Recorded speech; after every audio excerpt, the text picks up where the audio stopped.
Hello, everyone, and welcome to our latest virtual online event here at the University of California, Merced. Thank you so much for joining us for Become a Bobcat. Tonight, we will be focused on study abroad, Bobcats without borders. My name is Ricky Hill, and I'm an e-recruiter and engagement specialist here at UC Merced. Once again, thank you so much for taking time out of your evening to join us for this great online event. Before we get started, let me give you a couple of quick tips. If you would like to adjust your audio settings, you can do so in the lower left corner of your screen by clicking the audio settings button there. Make those adjustments as needed. If you would like to adjust the size of your window, you can click on View Options in the upper portion of your screen and make those adjustments as needed. Lastly, but most importantly, this event is made specially for you. We would love to hear from you this evening. If you do have questions for us, please feel free to click on the Q&A button in the lower portion of your screen. Send us those questions and we will get to those behind the scenes during the event, as well as at the end of this session in a live question and answer opportunity. Once again, thank you so much for joining us. This event is a special broadcast, part of Become a Bobcat, a virtual series. Become a Bobcat, a virtual series is basically 40 different events that we will be offering over the next couple of months. We have a ton of topics to choose from. We've already touched on some topics such as financial aid and housing. We've also focused on some of our schools and their programs. Those are available on replay through our YouTube channel, so we will also get you that link. In the future, however, we will also be offering other events such as this one. And on that website, you can take a look at the Become a Bobcat list of events that are upcoming in the next few months and get yourself registered. Like I said, we have over 40 over the next couple of months, so please take a look there. We would love to see you at a future event. Once again, my name is Ricky Hill. It is my great pleasure to hand things over to my colleague, Craig. Welcome. Thank you. Thank you for joining us today. And I can't express how excited I am to see all of you interested in study abroad through UC Merced.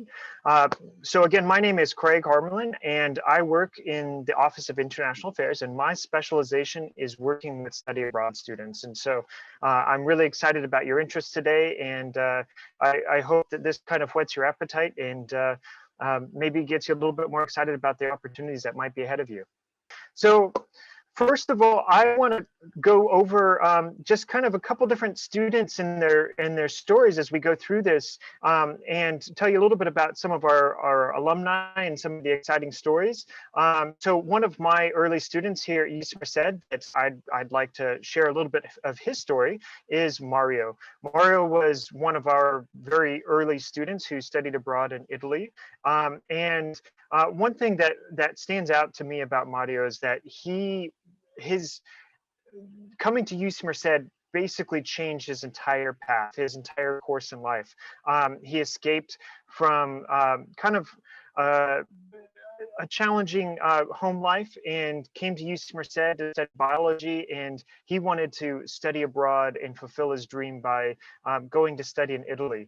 Actually, standing next to him is his now wife, and it wasn't an easy journey for Mario to study abroad, but it became a stepping stone for him to eventually join the Peace Corps. And you can see from the flag that he was actually serving in El Salvador. So this is Mario at the beginning of his service. And so he's one of the students that we got to serve early on. And so we're excited about him and his story. And we just kind of want to give you a sense of maybe some of the other student stories as we move along today. So first of all, I think a lot of students wonder what study abroad is. What does it mean? Why do students do it? So this is really an academic opportunity, meaning students are intended to be enrolled full-time, receive units, and therefore be eligible for financial aid while they go abroad. Additionally, we encourage students to choose study abroad opportunities that align with their academic goals to make progress toward those goals and toward their degree requirements. Not only do students get academic credit for study abroad, but they get access to, right now, 37 of the top 100 universities worldwide through the UC Education Abroad program, including institutions like Oxford, Cambridge, the National University of Singapore, Australian National University, the University of Hong Kong, Seoul National University, and so many others. For us, careers, family, grad school, and life in general sometimes gets in the way of travel, especially after college, or maybe as we're trying to start jobs, after we graduate.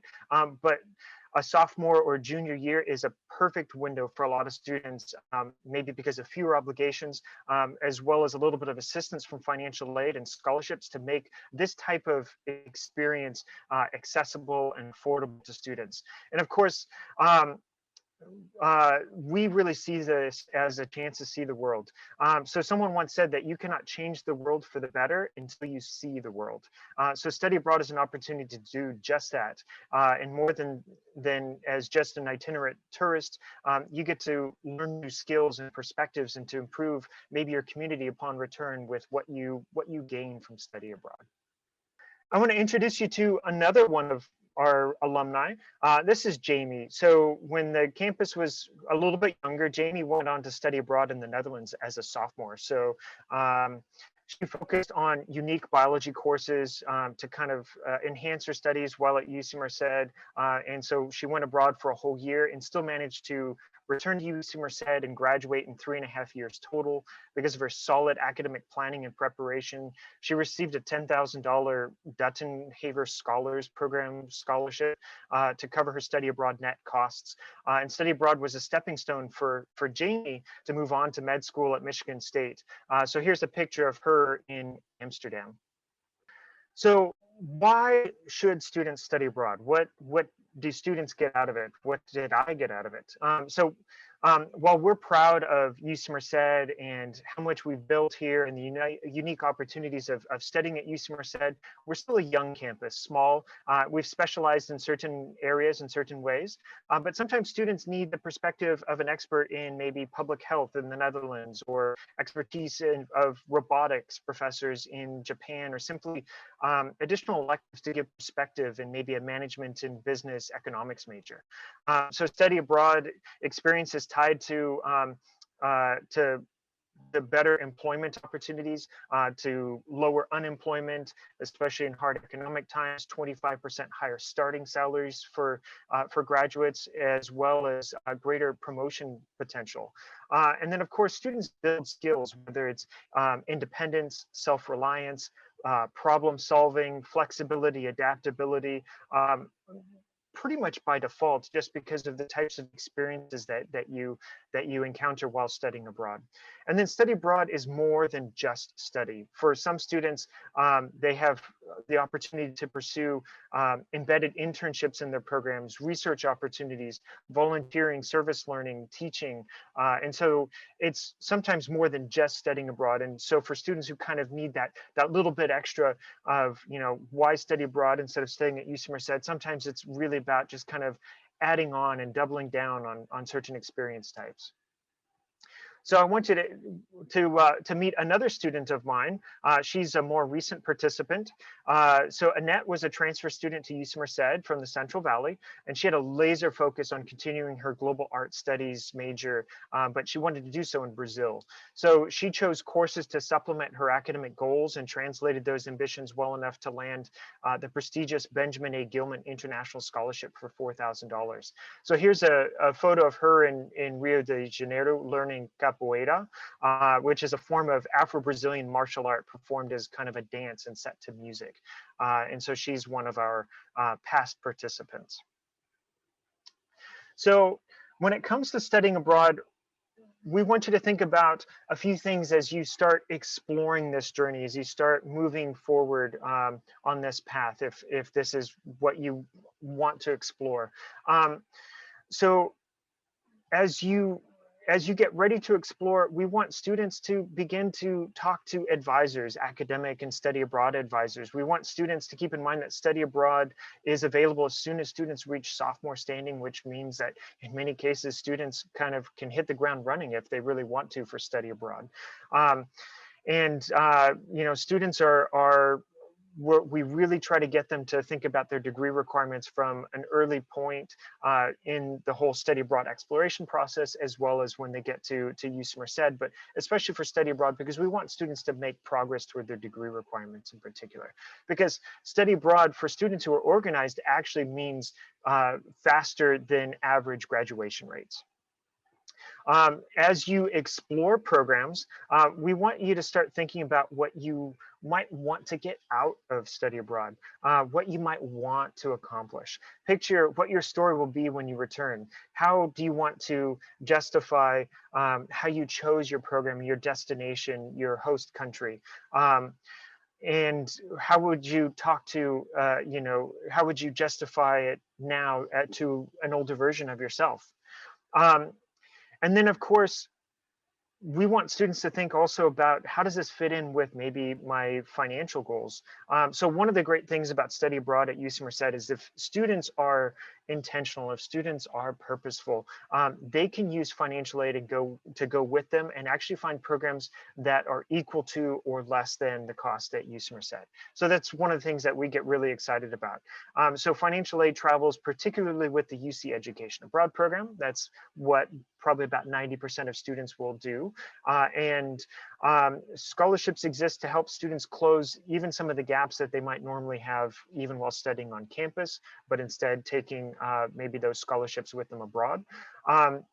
And so about 75% of students will study abroad for a whole semester and will have an identical net cost to study abroad as compared to studying at UC Merced for that same term. And then we encourage students just because many of our students are first generation college students, or sometimes they're just exploring study abroad for the first time and they don't know a lot of folks who've done study abroad before. We encourage students to connect with other students, either students who are going abroad around the same time or students who've returned from having study abroad. Whether you plan on applying with a friend or maybe blazing your own path forward, we invite you to connect so that you can get the most out of your experience, to know what sorts of questions and pitfalls to look out for, as well as just how to make the most of a semester or more abroad.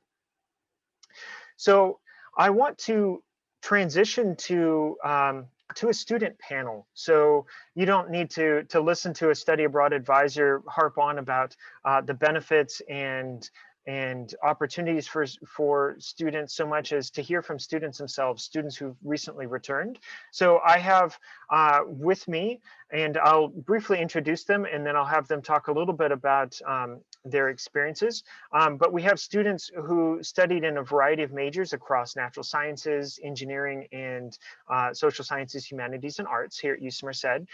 And many of our students, as you might be able to tell just from where students study often in Europe and in Asia, but we also have a decent number of students who study in places like Africa and the Middle East, as well as Latin America and Oceania. So I'm going to introduce just very briefly some of our recent returnees who are still students at UC Merced. I'll actually just have them introduce basically who they are, what their major is, and what program they studied abroad in, and then we'll probably come back to them and talk a little bit about their experiences.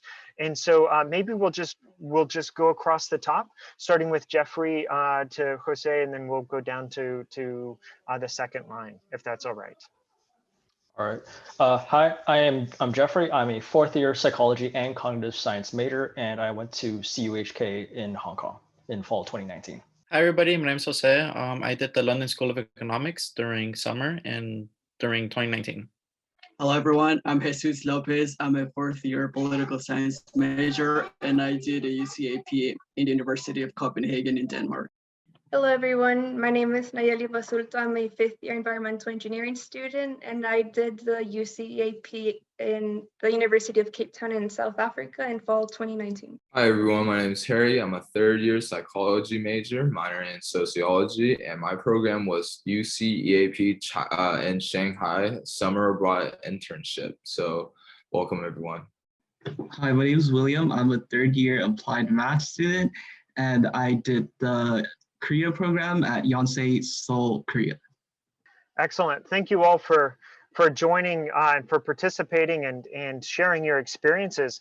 And at this time, if it's all right, I would also invite participants, those watching, to begin to start thinking of questions and asking questions for our returnee panel to potentially address. But I want to get the ball rolling with one or two questions of my own, just to just to break the ice. So we talked a little bit about kind of where you studied, but I'd like the panelists, each of you, to talk about maybe how and why you chose your study abroad program. So how and why did you choose the program that you chose, whether it's in Hong Kong or South Africa or China or somewhere else? For me specifically, being a psychology major, I was kind of interested in the sense of how would a different country, a more Eastern country, kind of observe and study psychology and cognitive science in that sense. And especially with specifically Hong Kong, where it's a very nice sweet spot between the Western and Eastern cultures kind of mingling together, and seeing how that could affect social sciences studies. Yeah, I could go ahead next with that. So, Hong Kong is kind of close to China, right? There's a bit of a relationship there. But the reason why I chose my internship in China, I actually studied international business at Eastern China Normal University. For me, when I was growing up, I always liked the way the country felt, right? And I want to sort of return to my roots, go back and re-experience it as a more, mature individual and sort of go through life that way. And China and the US is two completely different cultures. So I want to see what are some of the different experiences in my offer as well. Yeah, I guess I can go next. I'm a first generation college student and I didn't really have a chance to travel a lot. So this is like a great opportunity for me. And a lot of the things that the factor into me going into this program was I looked into because I'm a poli-sci major and I look into the things that will benefit me academically. And I chose this program because the university had a really strong political science department. So that's why I chose it. And I am focusing on international relations. And I saw that the poli-sci students there kind of get mixed with the undergrads with the master students. So that was kind of interesting. And I did go and take kind of master level classes. So I think that's the main reason why I went there. It was more for me to challenge myself and go into this pretty unknown place because there's not a lot of people who go there. So it was really a really great experience. And I kind of felt that pressure that a lot of master students feel. And I can tell you, it wasn't that hard. It was really. I could go next. So for me, I'm a poli-sci major. So I was really interested in learning from a different institution about how they perceive the United States. So I did take an American politics class abroad. And it was just interesting to see how other countries see the United States. And it was just very amazing to to experience their culture. And as a poli-sci major, I'm interested in going to law school. And the program does have, in the United Kingdom, they have a different system for students who want to be lawyers. In the United States, we don't have undergraduate majors in law, but in the United Kingdom, they do. So I just wanted to take a couple of legal courses since I was interested in going to law school. And it was just very interesting getting to experience that as an undergraduate student. So I chose my topic based on the location. So in South Africa, in Cape Town, it's more of a natural landscape. I didn't want to go in a place where it's more city type. And then I also looked academically, and they had a really good engineering program. So that's where I took some of my classes like fluid mechanics and then wastewater treatment. And I was in classes with the local students as well. So that's a good way to actually meet the locals and study with them and all. So it was mostly academically and then the natural landscape. So I chose Yonsei University in Korea because I'm also a first generation student. So our family doesn't really travel much. So it was a good way for me to go abroad. And then I also stuff Korean culture related. So Korean dramas and K-pop. So it was one of the main reasons why I chose Korea for my study abroad. Excellent. So most of these other questions, I'd like maybe 1 to 2 panelists to address, and I might ask for maybe another participant if we want maybe a greater variety of answers. But I'd like to talk about scholarships and affordability. So does anybody want to talk about maybe a scholarship that they landed or what they how they felt in terms of the affordability of their study abroad program? Yeah, I could go ahead and talk about that a little bit. So one of the study abroad scholarships I landed personally was a travel expense covered scholarship. We all know, you know, plane tickets are expensive, even without being in the pandemic, right? It's still expensive regardless, and travel costs definitely, you know, adds up. And for me, my scholarship was around $1,200, and it covered the two-way ticket trip for my study abroad experience. And that's just, you know, one of the perks of studying abroad. And I found this opportunity through, you know, our study abroad advisors like Craig himself here, and some other people recommended me the same resources, right?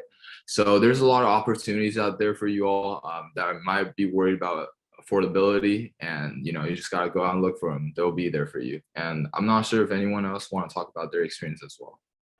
Yeah, did somebody land a different scholarship or have a different experience? Yeah, I could go. So I landed the Dudenhaver scholarship. So like I pretty much got like like a full ride for like 1 year, and like it definitely helped me a lot because like I was like worried about like expenses, like travel expenses, medical costs, like insurance, like all of those that. But then like getting that makes me feel like really relieved. Excellent. Did anybody land the Gilman scholarship? That's a pretty common one. Okay, perhaps not in this group. Excellent.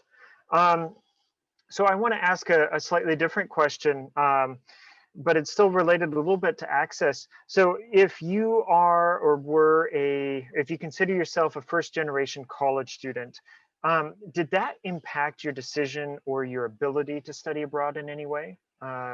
Maybe one or two of you?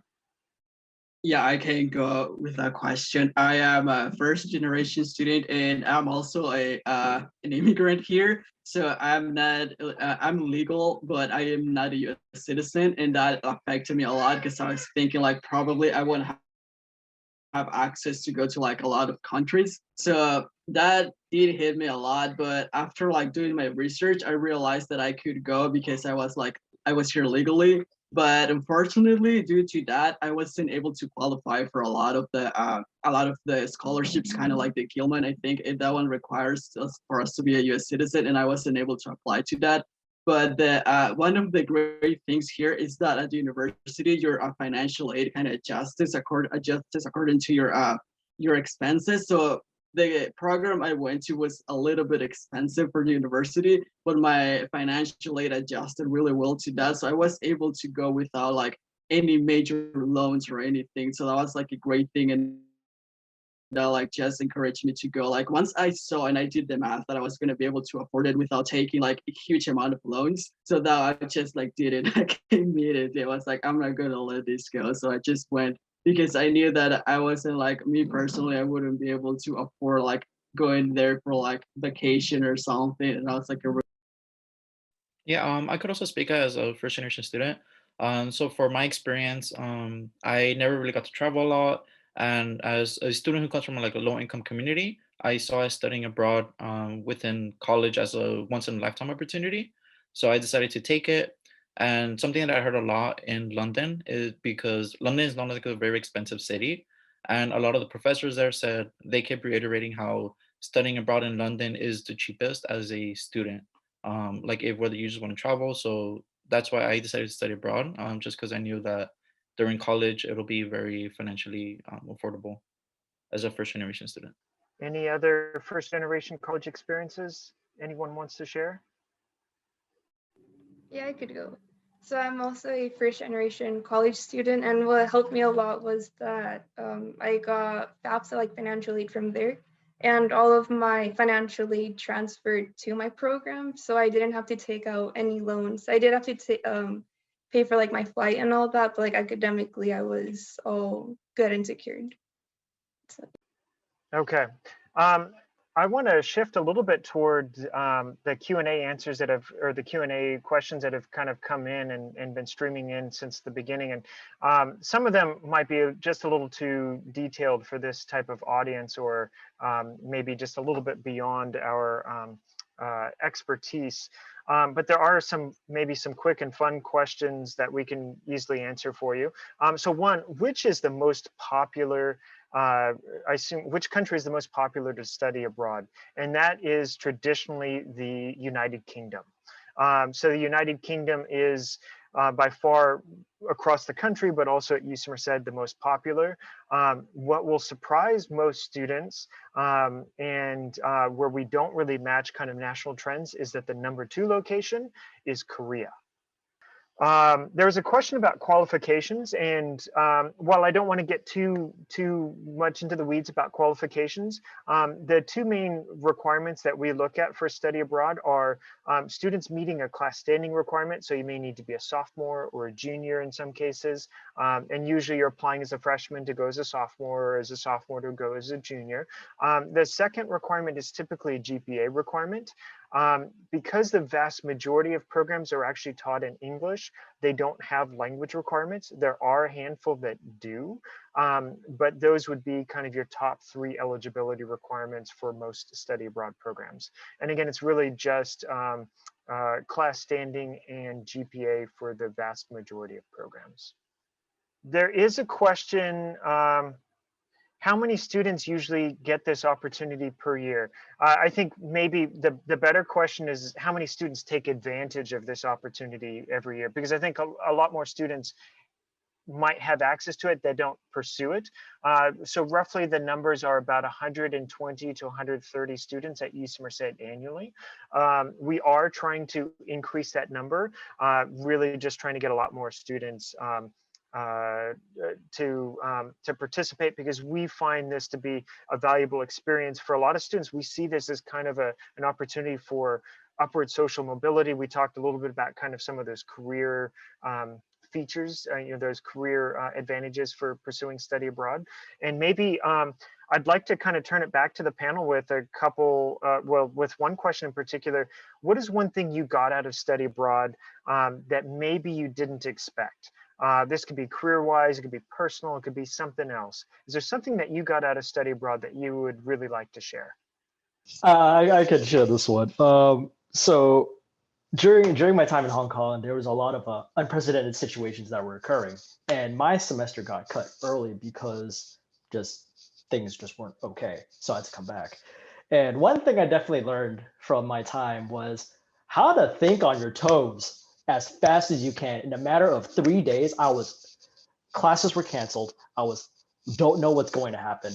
Packed up my bags and bounced.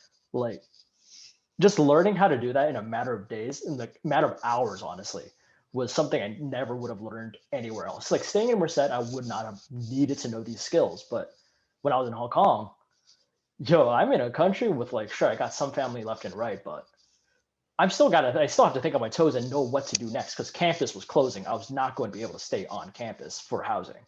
So I needed to know what to do, when to do it as fast as I could. And that was definitely something I would not have learned here in Merced. Jeffrey, can you give a little context for that event? Like the entire situation, or simply why you had to pack up in a hurry? Oh, okay. So protesters in Hong Kong started to occupy university campuses. And in my case, my university was one of the first few ones. So they started blockading everything. So professors were not allowed to get on campus because train tracks were closed. The entrances themselves, like roads, were blocked off. Like the pathing, where it's usually just a bricked road, is all pulled up. Walls were created everywhere. Barricades were everywhere. And yeah, the campus was running low on food. It was just a hard time for a lot of people. So we just had to get ready to leave. And education itself wasn't exactly functioning because professors couldn't get on campus. Zoom wasn't really a thing yet. And yeah. Thanks for sharing that. Does anybody else have maybe something that they got out of study abroad that they didn't expect, something unique? Yeah. You can go ahead. Oh, okay. Sorry. So something when I studied abroad, I was required to take Korean. So one thing that was unexpected was that I learned to actually like learning Korean. So something unexpected was I'm now pursuing Korean as one of my goals, and trying to learn and further improve my Korean after my study abroad event. And also another thing that was unexpected was making friends from all over the countries. I met people from England, Australia, Turkey, and like I still talk to them like to these days. Excellent. How about maybe one more answer? Yeah, for me, something I wasn't expecting was the title of the university that I went to. I've had a lot of different interviews for like different positions at law firms, and something that always comes up is my interviewer that asked me about my experience at the university I studied abroad. I didn't even know when I was applying to the university, but apparently the university I went to was very prestigious, and it's something that's always like I guess mentioned every time I have interviews, and it's just surprising because I wasn't expecting that. Sorry, Harry, did you want to add something really quickly to this one? Yeah, yeah, just real quick.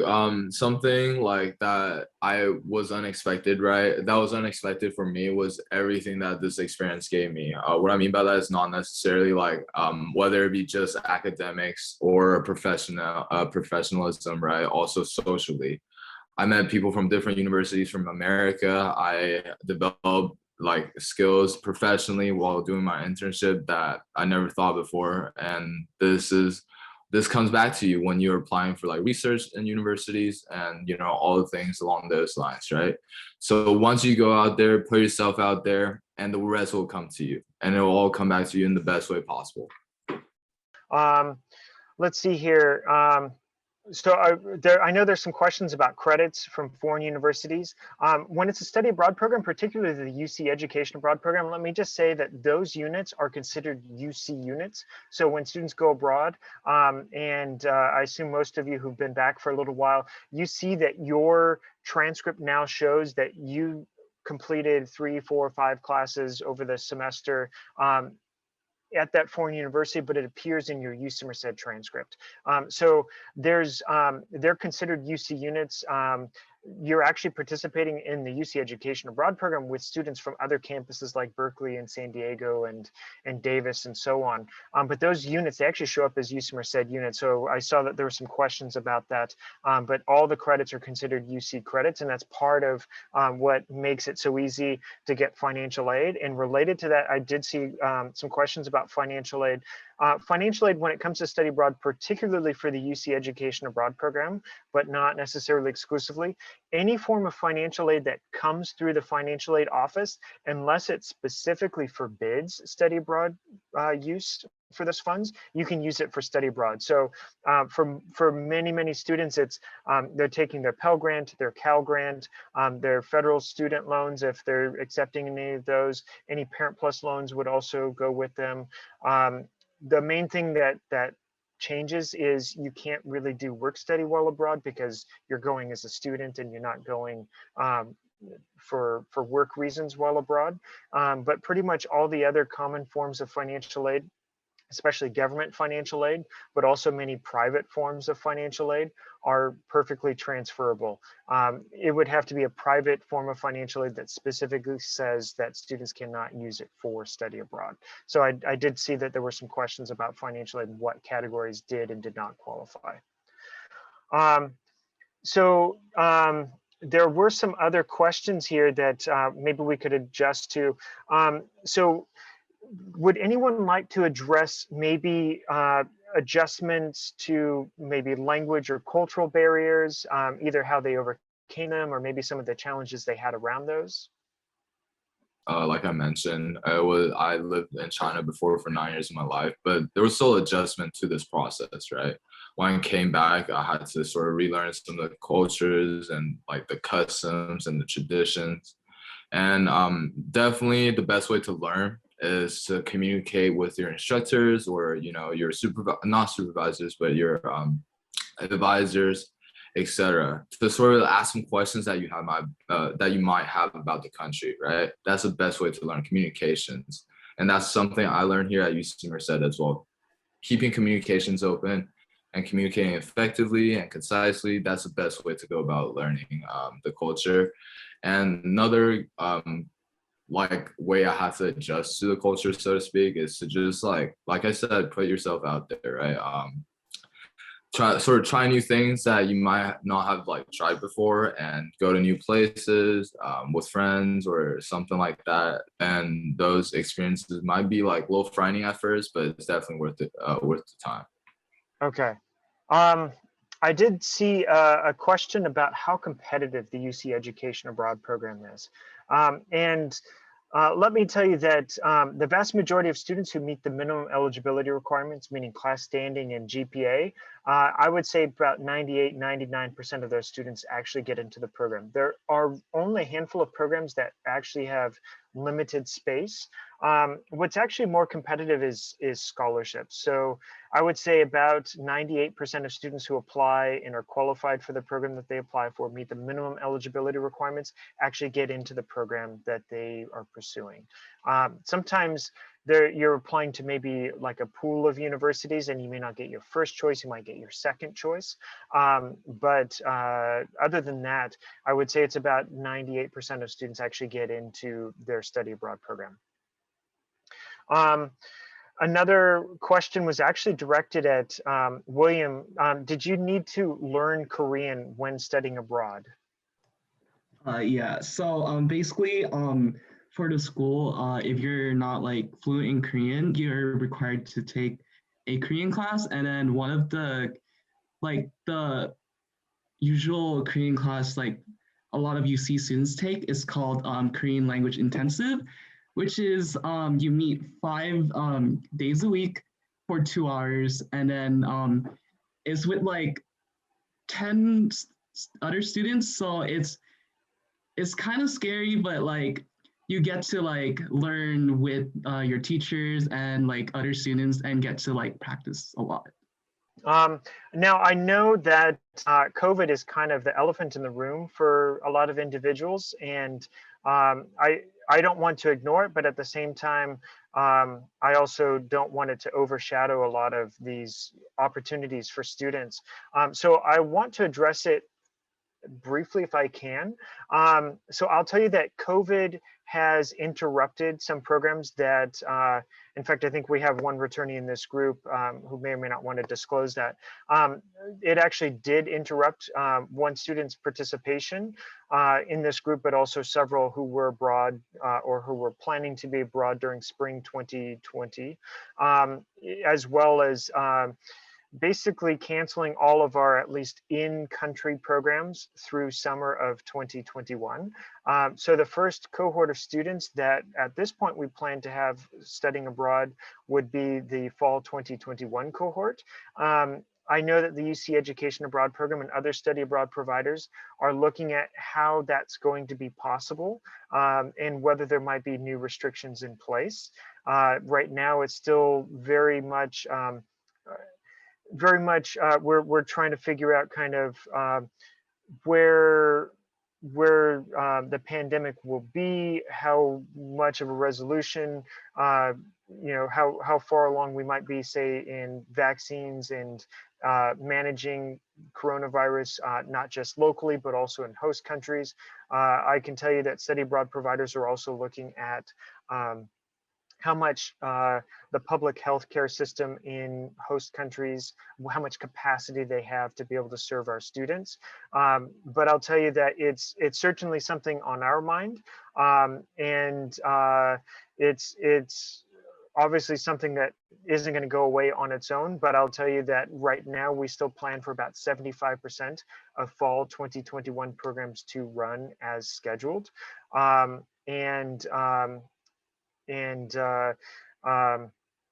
this is something that we'll be keeping an eye on even into spring 2022 and probably beyond. Let's see here.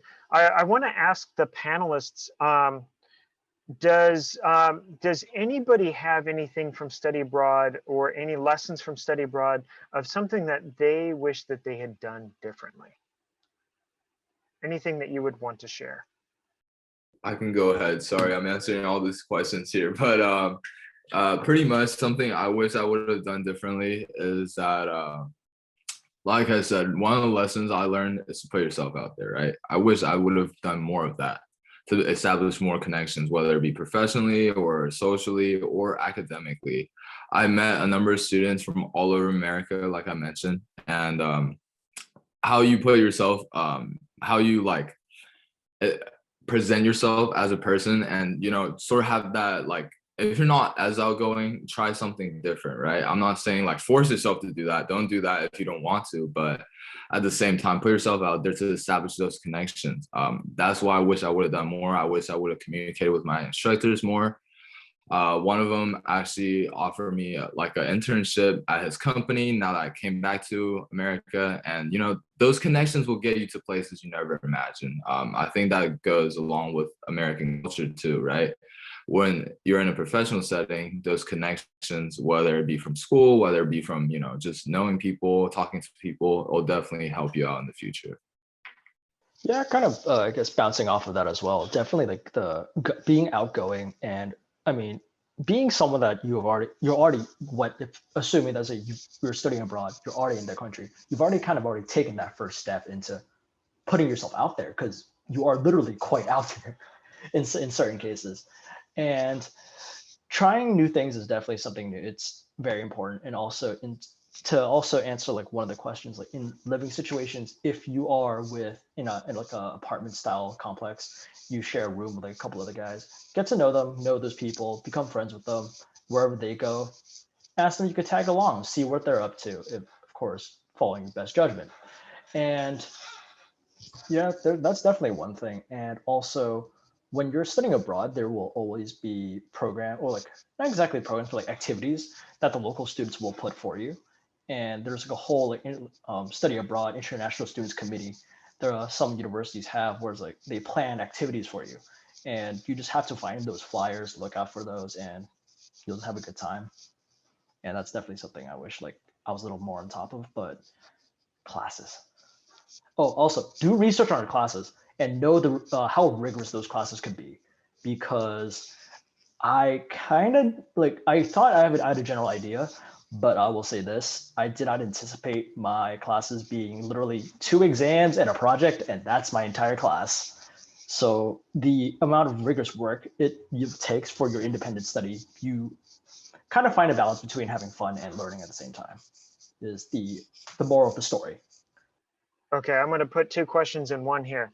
So what advice would you offer to an incoming Bobcat considering studying abroad right now? What do you think is the best part of studying abroad? I could do this one. So I think just preparing and researching on the programs a lot, like do your research, as Jeffrey said, like look at the academic side, look like if the classes are like only lecture based or discussion based, because that's pretty different like everywhere you go. And one thing, what was the second question? Sorry.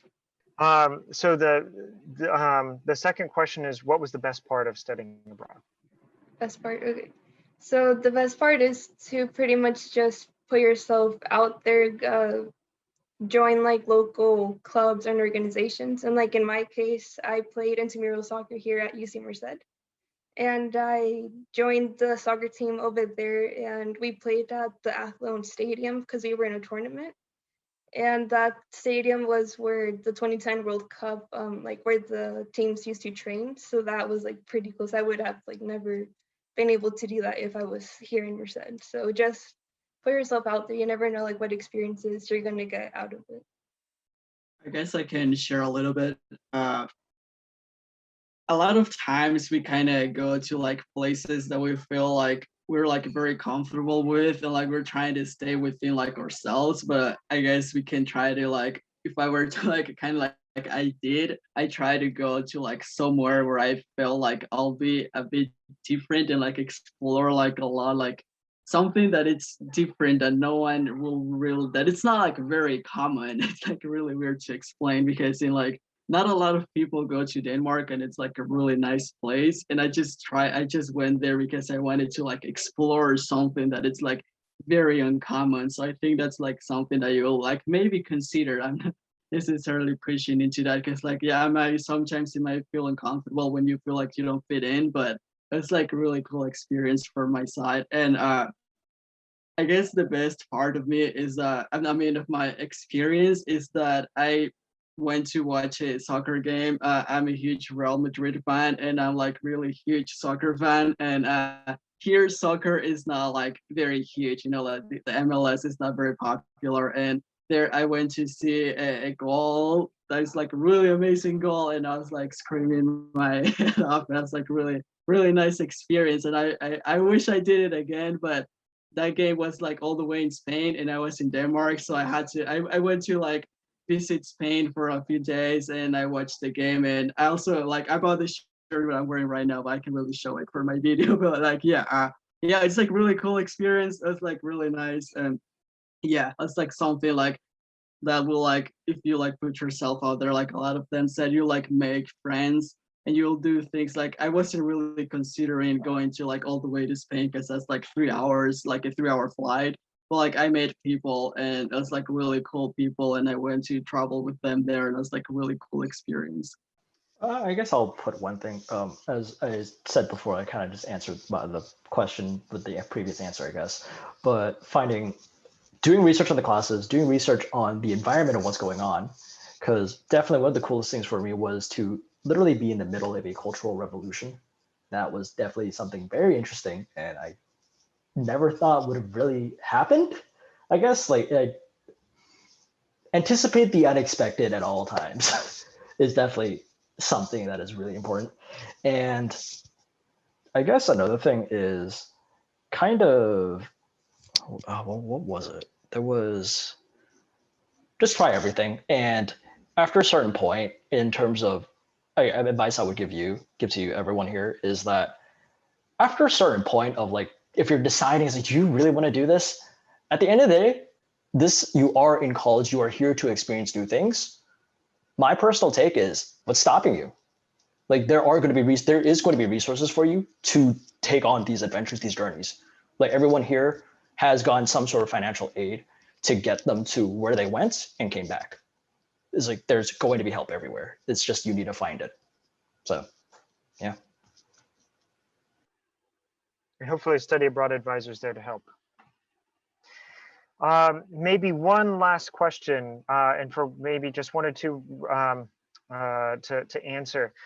Did you have a struggle that you went through while studying abroad, and how did you overcome it? Maybe just one or two responses. Yeah. So reason why I'm answering so many questions, I don't know if you all can tell, but I'm really passionate about studying abroad, right? And one of the things I struggled with was, personally, I had a bit of a mental health struggle while I was abroad, right?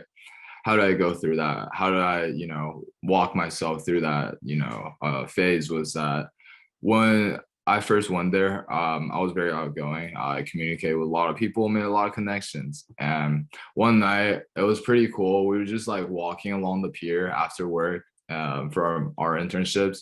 And then we just decided to sit on a spot. Like the city skyline was in front of us. And then we had a 5-hour long conversation just about life, about school, about relationships, etc. And those friends that helped me, kind of figure things out under like the most beautiful view ever. That's one of the advantages to study abroad, of course. They sat there with me for those 5 hours, mosquitoes and everything, which was not fun, but like, it's a part of the experience. But overall, I would just like to say those friends that helped me through that like little struggle there, I still talk to them to this day. I still check up on them. We still check in on each other, and then we still have little reunions every now and then. So once again, it's been echoed through all of this whole panel is that put yourself out there. You never know what's going to happen, right? And when you establish those connections, it's so special, so special. And that's something I had to deal with and, kind of go through with myself. And if you have struggle applying to the study abroad process, like Craig said, reach out to him when you arrive here at UC Merced. Just have a little talk with them, they'll walk you through everything. So that hopefully that answers the question, and yeah. Excellent, thank you. I want to pass it to my colleague Ricky to kind of help us move along, and it's back to you. Thank you so much, Craig. What a wonderful event this has been. So thank you once again, Craig, for the wonderful presentation. All of our great speakers and panelists talk about amazing experiences firsthand from Bobcats. So I hope everyone in the audience sat back and enjoyed hearing all of those firsthand accounts of studying abroad. Once again, this has been one of our special events. Tonight it was called Bobcats Without Borders. We do have many more events similar to this one with a broad range of topics. We've already covered a few, talking about housing, residence, life, and dining. We've had financial aid. Also, we've had expert panelists and speakers from all of our different schools talking about majors and course content. We have research opportunities. All of those events, if you haven't been part of this program until tonight, then welcome to Become a Bobcat, a virtual series. But we also have been recording all of these sessions, and they are available for replay on our YouTube channel. So please take a moment at your leisure and hop on over to that channel. You can take a look at all of those in the Become a Bobcat virtual series playlist. Also, please subscribe. We just had a new video go up earlier this evening. So make sure that you don't miss out on any of those. And even more importantly than the replays are the live events. So we have over 40 different events coming up over the next couple of months. You can take a look at the Become a Bobcat website, and you can go ahead and get registered for events just like this one that we have coming up almost every night of the week. So take a look at that website. You also will find links to the past events with those replays. So if you don't want to go to multiple places, you can just hop over to that one website for Become a Bobcat and have links to all of those things there to register and watch our replays. Also, before I let you go this evening, I once again want to thank everyone that has joined us, but also let you know we have another awesome opportunity for you, and it is called Drive-Through Tours. Hop on over to that website, which one of my great colleagues will drop in the chat for you. And what a drive-through tour is exactly that. You get to take a beautiful tour of our campus from the comfort of your own vehicle. We have a map filled with different tour stops. You can actually, on the campus, when you're driving, you will scan through some QR codes. You will be able to hear different facts and figures and all the beautiful history of our lovely campus from the voices of current student tour guides. So once again, hearing from fellow Bobcats. So who better to share their experience and the wonderful facts and figures, as I said, about this wonderful campus. Once again, there is a website for that. You want to go over there and take a look, get registered, and it'll also give you the different dates and times when that drive-through tour option is open to you. Once again, it has been a great honor being a part of this event this evening. A big thank you to Craig, all of the student panelists who have shared their firsthand accounts with you, and everyone that's been behind the scenes assisting us as well. Once again, we hope to see you at a future event. Have a wonderful evening.